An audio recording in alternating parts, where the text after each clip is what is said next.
Hi hello నమస్తే. నిన్న విడుదల రజని అని మాజీ మినిస్టర్ మాజీ ఎమ్మెల్యే వైఎస్ఆర్సిపి నాయకురాలు విడుదల రజని ఏదో పనుండి ఒక ప్లేస్కి వెళ్తుంటే చిలకలూరుపేట పరిసర ప్రాంతాల్లో ఒక పోలీస్ ఆఫీసరు ఆమెని పట్టుకొని మీరు కారు దిగుతారా లేదా అని లాగడానికి ప్రయత్నం చేశారు. కోర్స్ పోలీసులకి మ్యాన్ హ్యాండ్లింగ్ చేసేటువంటి రైట్ ఒక క్రిమినల్ దగ్గర ఉండేది. Police can man handle if the opponent is a criminal. Okay,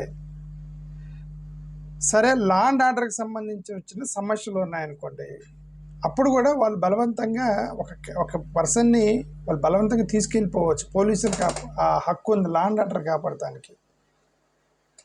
ఇప్పుడు ఫండమెంటల్లీ మనకు కొన్ని పాలసీస్ ఉన్నాయి కదండి. ఒక ఉమెన్ హ్యాండిల్ చేయడానికి ఉమెన్ పోలీసులే రావాలి, ఉమెన్ కానిస్టేబుల్లే రావాలి అనేటువంటి ఫండమెంటల్ కొన్ని రూల్స్ అయితే ఉన్నాయి కదా. మరి అది మర్చిపోయి అది కూడా ఒక మినిస్టరు, మాజీ మినిస్టరు, ఆ మాజీ మినిస్టర్ని జెంట్స్ హ్యాండిల్ చేసి బలవంతంగా ఆమెను బయటికి లాగి తీసుకెళ్ళి, సరే ఎక్కడికైనా తీసుకెళ్ళవచ్చు, అక్కడ ఒక క్రైమ్ అని మీరు భావించినప్పుడు అరెస్ట్ చేసి తీసుకెళ్ళి పోలీస్ స్టేషన్కి తీసుకెళ్ళచ్చు. బట్ ఎవరు తీసుకెళ్ళాలి? ఉమెన్ కదా, ఉమెన్ పోలీసులు కదా రావాలి, ఉమెన్ కదా హ్యాండిల్ చేయాలి, ఉమెన్ కదా ఆమెను బలవంతంగా లాక్కెళ్ళాలి, ఉమెన్ కదా బలవంతంగా బయట కారులోంచి లాగాలి. How men can do that?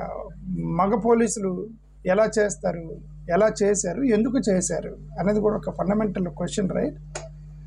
Moreover, ఆమె నన్ను ఎందుకు లాగుతున్నారు అని అంటే పైపెచ్చి అంటాడు ఆయన,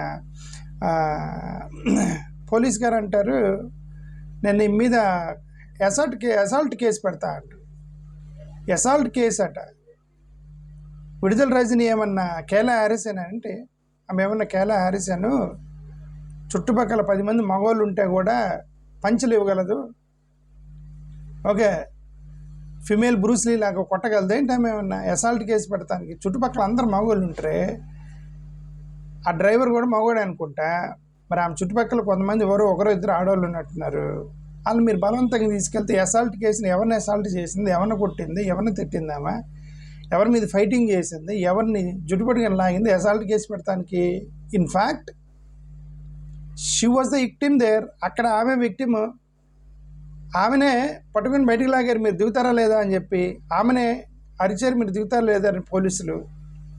ఇన్ రివర్స్ మేము అసాల్ట్ కేసు పెడతాము ఒక మహిళ మీద అని. ఆ వీడియో అది మొత్తం చూస్తే అంత కంఫర్టబుల్గా అనిపించలేదు చాలామందికి. ఇట్లా కాకుండా వేరే విధంగా హ్యాండిల్ చేయొచ్చు కదా. ఇప్పుడు వేరే మహిళా పోలీసులు వచ్చి హ్యాండిల్ చేయొచ్చు కదా. ఇప్పుడు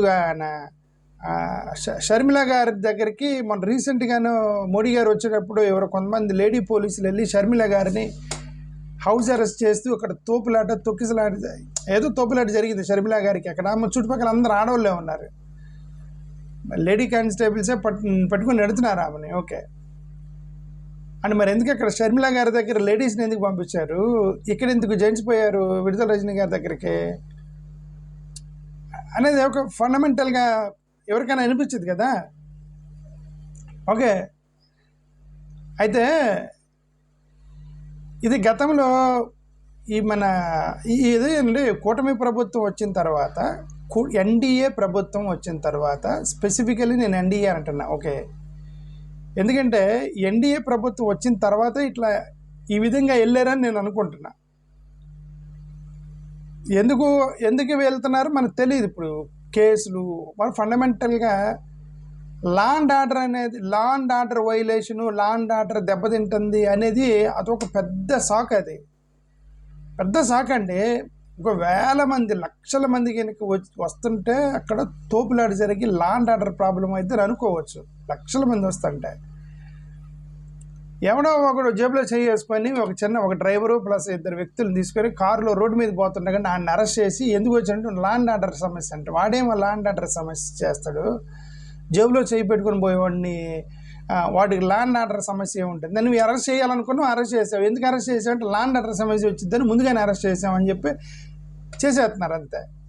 ఇప్పుడు ఆమె ఏమైనా ఎగ్జిస్టింగ్ మినిస్టరా, పోనీ ఎమ్మెల్యేనా, ఇప్పుడున్న మినిస్టర్ ఎమ్మెల్యేనా, పోనీ జగన్ గారు ఏమైనా వస్తున్నారు అక్కడికి? విడుదల రజనీ గారి దగ్గర విడుదల రజనీ గారు ఏదైనా ఒక గ్రామం పోతే ఎంతమంది వస్తారండి? మ్యాక్సిమం విడుదల రజనీ గారు పోతే ఒక 100-150 మంది వస్తారు అంతేగా. 100-150 మంది కలిసి రాష్ట్రాన్ని అలకూలం చేసేస్తారా? లా అండ్ ఆర్డర్ సమస్య రావడానికి అలకూలం చేసేస్తారా? ఇంకొక 100-150 మంది కలిసి ఒక 500 మంది గ్యాదర్ అయినా సరే వాళ్ళు ఏం చేయలేరు. ఒక 500 గ్యాదర్ అయినా ఏం చేయలేరు. ఎందుకంటే crowded, India itself is a crowded city, crowded country. ఏ ఏరియాలోకి పోయినా సరే అక్కడ మినిమం ఒక 100-200 మంది నార్మల్గానే ఉంటారు. ఏ సెంటర్లో, టీ షాపుల దగ్గర, అక్కడ ఇక్కడ జనాలు every time there will be crowded people. This country is crowded country. So వీళ్ళు ఏంటంటే ఫండమెంటల్లీ వీళ్ళు అరెస్ట్ చేయాలనుకుంటారు, లా అండ్ ఆర్డర్ సమస్య పెడతారు, ముందుగానే హౌస్ అరెస్ట్ అంటారు, మీరు వెళ్ళొద్దు అంటారు, పర్మిషన్ లేదంటారు, మొత్తం తీసుకెళ్ళి పర్మిషన్ ఏందండి? డెమోక్రసీలో పర్మిషన్ ఏందండి? దేనికంటే పర్మిషన్ కావాలి? ఒక పెద్ద ర్యాలీలు సభలు వాటికి పర్మిషన్ కావాలి. కార్యకర్తలు కలవడానికి పోయినప్పుడు, బంధువులు కలవడానికి పోయినప్పుడు, లేదంటే వాళ్ళ ఆఫీస్కి పోయినప్పుడు పర్మిషన్లు ఎందుకంటే? ఒక సాఫ్ట్వేర్ ఉద్యోగి, ఒక ఎంప్లాయీ రోజు ఆఫీస్కి పోయినట్టు ఒక రాజకీయ నాయకుడు రోజు వాళ్ళ కార్యకర్తలు కలవడానికి పోతూ ఉంటాడు, రోజు పర్మిషన్ తీసుకుంటారా? What is the concept of permission for one politician? సభలు పెడతానికి పర్మిషన్ ఉండాలి. ఎందుకంటే మైకు, ఒక పెద్ద భారీ బహిరంగ సభ, దాని పక్కన టెంట్లు, అవన్నీ కూడా ఏ ఉంటే పర్మిషన్ కావాలి. A normal visit doesn't need permission. ఇంకేందండి వీళ్ళు అరెస్ట్ చేస్తారు, పర్మిషన్లు అంటారు, ముందు క్యాజువల్గా తీసుకెళ్తారు. అక్కడ కాంటెక్స్ట్ మరి ఆమె అక్కడికి వెళ్తుంది అనేది నాకు కరెక్ట్గా తెలియదు. ఆ వీడియో చూశాను, ఆ తోపిట్లాట అది అంతా నాకు కరెక్ట్గా అర్థం కాలేదు. But somewhat not comfortably handled women ex minister, women MLA అది కరెక్ట్గా హ్యాండిల్ చేయలేదని నాకైతే అనిపించింది. ఇదైతే కరెక్ట్ కాదని నేను అనుకుంటున్నా. ఓకే, మన వాళ్ళు వికసిత్ భారత్ అంటున్నారు. వికసిత్ భారత్, ఆ వికసిత్తులో ఒక షీ ఉంది కదండి. ఆ వికసిత్తులో ఆ షీ ఉంది కదా, షీని కాపాడకుండా, షీని రెస్పెక్ట్ చేయకుండా, షీని చేయకుండా ఇంకేం వికసిత్ అండి మీరు చేసేది? వికసిత్ భారత్ చంద్రబాబు నాయుడు గారు వికసిత్ భారత్ 2047 ఏదో అన్నారు. ఓకే, వికసిత్ ఆంధ్ర, వికసిత్ భారత, వికసిత్లో please respect she. That's what I want to say. Please respect she. ఆమె ఒక మహిళ దగ్గరికి మహిళా పోలీసులను పంపించండి, మహిళా పోలీసుల చేత అరెస్ట్ చేయించండి, మహిళా పోలీసుల ద్వారా తీసుకెళ్ళాలి అనేది ఫండమెంటల్గా మనందరూ common ideology or common respect that we provide to women while you are arresting a woman, right? So that is a true Viksit Bharat, that is a true Viksit Andhra Pradesh. అది 2047 కానీ లేదా 2047 కానివ్వండి. But fundamentally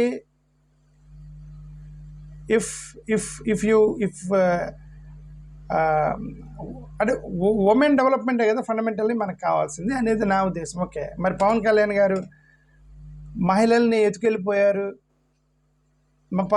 30 లక్షల మంది మహిళలు miss అయ్యారు అనేవన్నీ మాట్లాడతాడు. మరి ఇక్కడేంది? ఆ మహిళ కదా విడుదల రజని మహిళ కదా, ఎట్లా అంటే మిస్హ్యాండ్లింగ్ చేసేస్తారా? ఎట్లాగంటే అలాగా మహిళలతో కాకుండా మగ పోలీసులు వెళ్ళి హ్యాండిల్ చేస్తారా? మరి పవన్ కళ్యాణ్ గారు దాని మీద సమాధానం చెప్పరు. ఎందుకంటే మహిళల మీద కన్సర్న్ ఉంది. వాలంటీర్లు మహిళలను ఎత్తుకెళ్ళిపోయారు, 30,000 మంది మిస్ అయ్యారు మహిళలు. అదేమంటే పవన్ కళ్యాణ్ గారు ఆ నేషనల్ పాలిటిక్స్ మాట్లాడతారు. ఆ నేషన్ అదే this is a fundamental another problem with this politicians are they're talking about the nation ignoring the local issues. Localized nationalism, that is what we wanted, not nationalized localism. Fundamentally you should understand the difference between these two. Nationalized localism, it doesn't work out. Localized nationalism will work out. అంటే ఇక్కడ different local పరిస్థితులు, లోకల్లో ఉన్న మహిళలను కాపాడుతూ, లోకల్గా ఉన్న పేద ప్రజలు కాపాడుతూ, లోకల్గా ఉన్న భాషల్ని, కల్చర్ని కాపాడుతూ మనం ఒక దేశాన్ని సృష్టించుకోవాలి. అంతే తప్ప దేశం కోసం లోకల్గా ఉన్నటువంటి భాషల్ని, సమాజాన్ని, సంస్కృతిని, వాళ్ళ యొక్క లాంగ్వేజ్ని మొత్తాన్ని చంపేసి మొత్తం ఒకటే.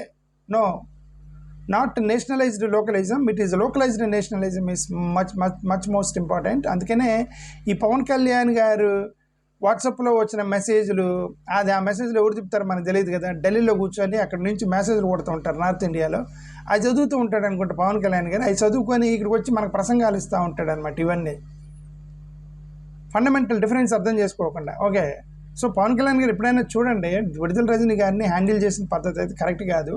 That's not right thing to handle a women like that. I hope the government will understand this. Thank you. నమస్కారం.